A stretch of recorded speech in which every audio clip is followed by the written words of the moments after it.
Guys एक बात बहुत ध्यान से सुनना कि आज की जो हॉरर स्टोरी मैं सुनाने वाला हूँ वो बाकी सारी हॉरर स्टोरी से काफी ज्यादा डिफरेंट और डरावनी होने वाली है। क्योंकि आज की हॉरर स्टोरी कोई मनगढ़ंत कहानी नहीं है, बल्कि ये एक जीता जागता डरावना सच है। क्योंकि आज की कहानी है अरुणाचल प्रदेश के ईटानगर की। गाइस ईटानगर के नीति विहार में एक बंगलो है।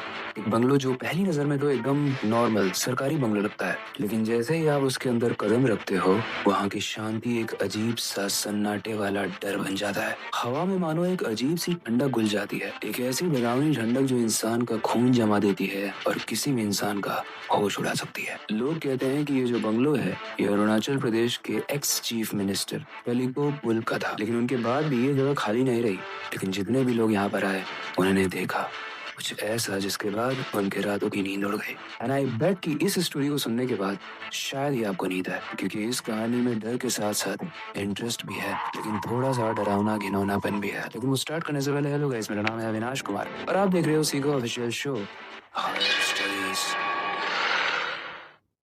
वैसे ये डरावनी कहानी लिंक होती है हमारे कहानी के कैरेक्टर अंकित से।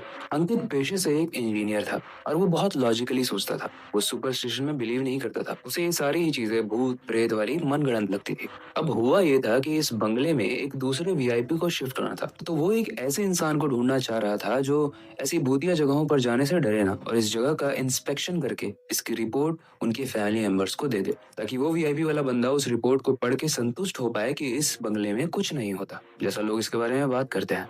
लेकिन कहानी में आगे एक ट्विस्ट आने वाला है। इस इंस्पेक्शन के लिए चुना जाता है अंकित को, क्योंकि अंकित भले ही पेशे से इंजीनियर था, लेकिन उसके घर में उसकी माँ बीमार थी। उसकी माँ को कैंसर था और इंजीनियर वाली जॉब से इतने पैसे उसे नहीं मिलते थे कि उसकी माँ के कैंसर की ट्रीटमेंट हो पाए। इसलिए जब अखबार में उसने ये वैकेंसी पढ़ी तो जॉब से छुट्टी लेकर उसने सोचा कि मैं यहाँ चला जाता हूँ, ये सारे ही पैसे मुझे मिल जाएंगे और मुझे ऐसी जगहों पर जाने से डर भी नहीं लगता। इसीलिए अब इस केस के लिए अंकित को चुन लिया गया। अंकित का काम सिंपल था, उस बंगले में जाना, वहाँ आसपास की फोटोज खींचना और ऑब्जर्व करना कि यहाँ कुछ भूतिया तो नहीं है। अब कहानी में यहाँ से थोड़ा सा ट्विस्ट आता है। जो अपने घर से निकलता है और अपने दोस्तों को बताता है कि वो कहाँ जा रहा है, तो उसके दोस्त बोलते हैं कि तू जहाँ जा रहा है उसके बारे में तुझे पता है ना, वहाँ लोग जाते तो हैं लेकिन वापस नहीं आते। अंकित बोलता है तुम लोग ये ना बकवास बातें मत किया करो, ये सब मैंने बहुत सुना हुआ है, मेरे को जाने दो। ऐसे में उसका दोस्त बस मुस्कुराता है और बोलता है कि जा भाई, मेरा क्या है, बस तू वापस आ जाना। अंकित थोड़ा तो डरा ये सब सुनने के बाद, लेकिन उसको खुद पर विश्वास था, क्योंकि उसने बचपन से ऐसी बहुत सारी हॉरर स्टोरीज सुनी हुई थी और हर स्टोरी में जो हीरो बेवकूफी करता है वैसी कोई भी बेवकूफी अंकित ने डिसाइड किया था कि वो नहीं करेगा। इसीलिए वो अपना बैग पैक करता है, अपने बैग में वो टॉर्च रखता है, कैमरा रखता है और वो सारी ही चीजें रखता है जो इंस्पेक्शन के लिए जरूरी थी। आज दोपहर को अंकित की कोलकाता से फ्लाइट होती है अरुणाचल प्रदेश की, और फ्लाइट से उतरकर होटल आने में लगभग रात के 9 से 10 बज जाते हैं। अंकित को ये जो इंस्पेक्शन करना था वो इसी रात को करना था। थका हारा अंकित सोता भी नहीं है, बस हाथ मुंह धो के अपने आप को रेडी करता है, अपना बैग पैक करता है और निकल जाता है उस बंगले की तरफ। जब वो अपने होटल से बाहर निकलकर ऑटो वाले को रोक रहा था और जब ऑटो वाला पूछता है कि भैया आपको कहाँ जाना है, तो अंकित बस एक ही चीज बोलता है, मुझे ये जो कलिको पुल वाला बंगलो है ना, वहाँ चलना है। ये सुनते ही मानो ऑटो रिक्शा में रॉकेट लग जाती है। वो भाग जाता है, कोई नहीं रुकता है उसके लिए। अब उसी कलिको पुल के आधे किलोमीटर दूर एक कैफे था। तो अंकित दिमाग चलाता है और नेक्स्ट ऑटो रिक्शा जब आता है तो वो बोलता है भैया मुझे कैफे जाना है। अब इस झूठ की वजह से वो ऑटो रिक्शा वाला उसको बैठा लेता है। अंकित अब ऑटो रिक्शा में बैठता है, वहां से चलता है और कैफे के सामने उतर जाता है। एंड गाइस, ये मुझे बताने की जरूरत नहीं है कि इसके बाद से अंकित को अपना सफर अकेले ही तय करना था, क्योंकि ऑटो रिक्शा बस कैफे तक ही था। वो अपने बैग को अपने कंधे पर लाद कर चल पड़ता है। अब थोड़ी ही देर में उसके सामने था एक पुराना सा बंगला। एक बंगला जो चीख चीख कर कह रहा था कि मेरे अंदर मत आना, क्योंकि अगर तुम मेरे अंदर आए तो मैं तुम्हें खा जाऊंगा। लेकिन जैसा मैंने बताया कि हमारी कहानी का जो अंकित था वो डरपोक नहीं था और उसको पैसे की भी बहुत जरूरत थी, इसीलिए वो उस बंगले के अंदर चला जाता है। बंगले के अंदर काफी अंधेरा था, तो अंकित अपना टॉर्च जलाता है। टॉर्च जलाकर जब वो अपने कदमों को आगे बढ़ा रहा है तो अपने टॉर्च से वो दीवारों के ऊपर देखता है।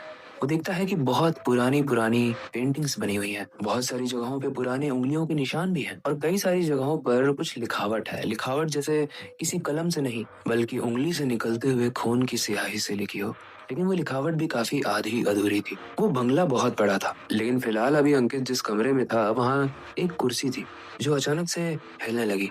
वो इतने डेंजरस तरीके से हिल रही थी मानो उसे कोई धक्का देकर हिला रहा हो। लेकिन क्योंकि उस रूम की खिड़की भी खुली हुई थी तो अंकित को ऐसा लगता है शायद बाहर से हवा आ रही होगी, इस वजह से वो हिल रहा होगा। अंकित इस चीज को इग्नोर करता है और उस रूम से बाहर निकल जाता है। फिर धीरे धीरे वो उस बंगले के एक एक कमरे में जाने लगता है। जब वो नेक्स्ट कमरे में जाता है तो एक ट्विस्ट आता है कहानी में। उस कमरे में जाते ही अंकित को कुछ अजीब सी फीलिंग आती है। ऐसी फीलिंग जैसे उस कमरे में वो अकेला नहीं है, लेकिन फिर भी उसे कोई दिख नहीं रहा था। अगर उसे कुछ दिख रहा था तो वो था सामने एक पुराना सा टेबल, जिसके ऊपर एक बहुत पुरानी डायरी रखी हुई थी। उस डायरी के ऊपर एक चीज लिखी हुई थी और वो थी मेरे विचार। जैसे ही अंकित उस डायरी को उठाता है, वो डायरी बाकी दुनिया की जितनी भी डायरी थी उससे ज्यादा भारी प्रतीत हो रही। मानो अंकित ने किसी डंबल को उठा लिया हो। लेकिन अब कहानी में डर और बढ़ने वाला है, इसलिए अंत तक जरूर देखना। अंकित जैसे ही उस डायरी को उठाता है, उस डायरी के पेज के पन्ने अपने आप पलटने लगते हैं और हर एक पेज पर एक चीज कॉमन थी।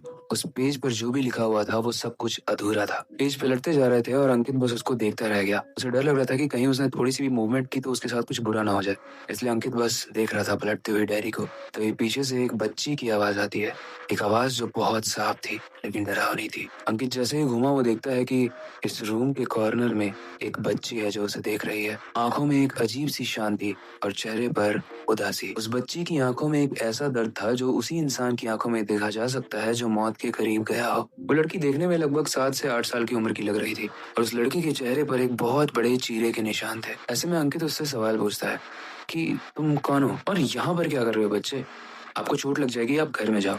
वो बच्ची बस मुस्कुराती है, लेकिन जिस तरीके से हम मुस्कुराते हैं उस तरीके से नहीं, क्योंकि हम जब भी मुस्कुराते हैं तो हमारी आंखें छोटी हो जाती हैं और पूरे स्ट्रक्चर ही चेंज हो जाता है। लेकिन उस लड़की के सिर्फ लिप्स हिल रहे थे, बाकी पूरा चेहरा बहुत ही स्ट्रेंज था। अंकित ने आज तक इतने डरावने तरीके से मुस्कुराते हुए किसी को भी नहीं देखा था। अंकित काफी डरता है, लेकिन वो उससे पूछता है कि तुम्हें यहाँ डर नहीं लग रहा है बेटा? तुम घर चले जाओ। कहाँ है तुम्हारी मम्मी? ऐसे में वो लड़की मम्मी के बारे में नहीं बताती, बल्कि अपनी कहानी के बारे में बताती है। वो बताती है कि वो और कोई नहीं बल्कि कलिको पुल, जो यहाँ के कभी चीफ मिनिस्टर हुआ करते थे, वो उनकी बेटी है। एक दिन उनके ऊपर करप्शन के बहुत सारे चार्जेस लगा दिए गए और वो इसलिए लगाए गए थे क्योंकि कलिको पुल के हाथ एक बहुत इंपॉर्टेंट इन्फॉर्मेशन लग गई थी। एक ऐसी इन्फॉर्मेशन जिसमें स्टाफ के करप्शन की पूरी रिपोर्ट थी और वो इस रिपोर्ट को सेंट्रल गवर्नमेंट को देने वाले थे।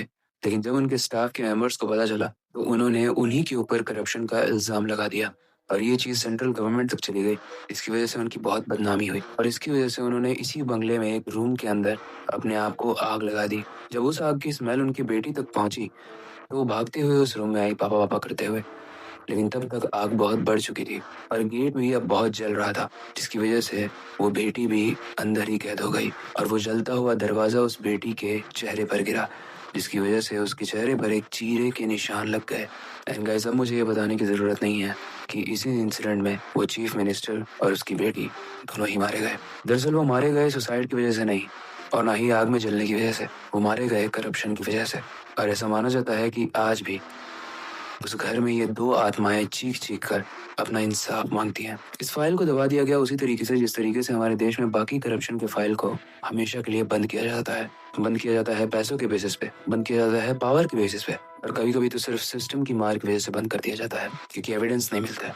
और एविडेंस क्यों नहीं मिलते हैं वो तो हम सब जानते हैं। वैसे कहानी पढ़ने के बाद मैंने और ज्यादा रिसर्च की और ऐसा माना जाता है अरुणाचल प्रदेश के लोगों के लिए एक आखिरी होप था जो उन्हें करप्शन से आजादी दिलाएगा, लेकिन वो आखिरी होप भी छीन ली गई। और इस इंसिडेंट के बाद 60 पेज यानी 60 पेज का सुसाइड नोट भी मिला था और इस डायरी में वही सारी चीजें लिखी हुई थी। इसीलिए जब अंकित ने उस डायरी को उठाया तो वहां से उसकी मरी हुई बेटी की आत्मा भी एक्टिव हो गई क्योंकि उसे लगा कि उसके पापा आए हैं, लेकिन सामने अंकित था। इस कहानी को सुनने के बाद अंकित डरा नहीं बल्कि वो रोने लगा और वो उस छोटी सी बच्ची से बोलता है कि मुझे बहुत बुरा लगा तुम्हारे लिए, काश मैं तुम्हारे लिए कुछ कर पाता। अंकित उस छोटी सी लड़की का गाल पकड़ के उसको प्यार करने की कोशिश करता है, लेकिन जैसे ही वो उसको छूने की कोशिश करता है उसका हाथ आर पार हो जाता है और वो लड़की वहां से गायब हो जाती है। इस चीज के बाद अंकित बहुत इमोशनल था। उसे नहीं समझ में आ रहा था कि लोग यहाँ पर डरते क्यों हैं। यहाँ पर तो जो हुआ है उसको इंसाफ दिलाने की जरूरत है। ऐसा माना जाता है गाइस कि अंकित ने भी इस स्टोरी को आउट करने की बहुत कोशिश की, लेकिन एट द एंड वो भी मारा गया। लेकिन उसे किसी भूत ने नहीं मारा, बल्कि उसी बंगले का इंस्पेक्शन करने के लिए उसे वापस भेजा गया और उसे वहीं पर मार दिया गया पॉलिटिशियंस द्वारा। ये कहानी डरावनी कहानी होने के साथ साथ हमें करप्शन की कहानी भी सुनाती है और हमें दर्द की कहानी भी सुनाती है। ये कहानी हमें सच्चाई का एक आईना दिखाती है जो सिर्फ सदियों पहले की सच्चाई नहीं बल्कि आज की भी सच्चाई है। अंकित ने अपनी पहली रिपोर्ट तो भेज दी थी, लेकिन दूसरी रिपोर्ट वो कभी नहीं भेज पाया। और सिर्फ अंकित ही नहीं, ऐसे बहुत सारे न्यूज रिपोर्टर हैं ऐसे बहुत सारे अदर प्रोफेशन में लोग हैं जो कभी ना कभी सच्चाई को सामने लाने की कोशिश करते हैं, लेकिन कभी ला नहीं पाते हैं। मुझे नाम लेने की जरूरत नहीं है, ऐसे बहुत सारे रिपोर्टर्स हैं जिनके बारे में आप सर्च कर सकते हो। फिलहाल के लिए ये स्टोरी को ज्यादा एक्सटेंड नहीं करते हैं, इस स्टोरी को यहीं पर एंड करते हैं। आई होप आज की स्टोरी आपको काफी डिफरेंट लगी होगी एंड थोड़े से डर के साथ साथ काफी कुछ सीखने को भी मिला होगा। ये कहानी आपको कैसी लगी है, इससे रिलेटेड कोई फीडबैक है तो आप हमें कमेंट सेक्शन में बता सकते हो। आपका कमेंट, आपका अप्रिशिएशन या आपका फीडबैक हमारे लिए एक मोटिवेशन है आगे और मन लगाकर काम करने के लिए, तो अपना फीडबैक जरूर दिया करो। बाकी ऐसे इंटरेस्टिंग वीडियोस के लिए आप मेक श्योर करना कि आने वाले एपिसोड को आप मिस ना करें। फिलहाल के लिए वक्त आ चुका है हमेशा की तरह इस वीडियो को एंड करने का और नई सुपर इंटरेस्टिंग और डरावनी वीडियो काम शुरू करने का, लेकिन जाने से पहले मैं हमेशा की तरह एक ही चीज कहना चाहूंगा, अपनी क्यूरियोसिटी को डाई मत होने देना, नई चीजें सीखते रहना, अपने बेड के नीचे और खिड़की के बाहर जरूर देख लेना कहीं करप्शन तो नहीं हो रहा है। मिलते हैं अगली वीडियो में।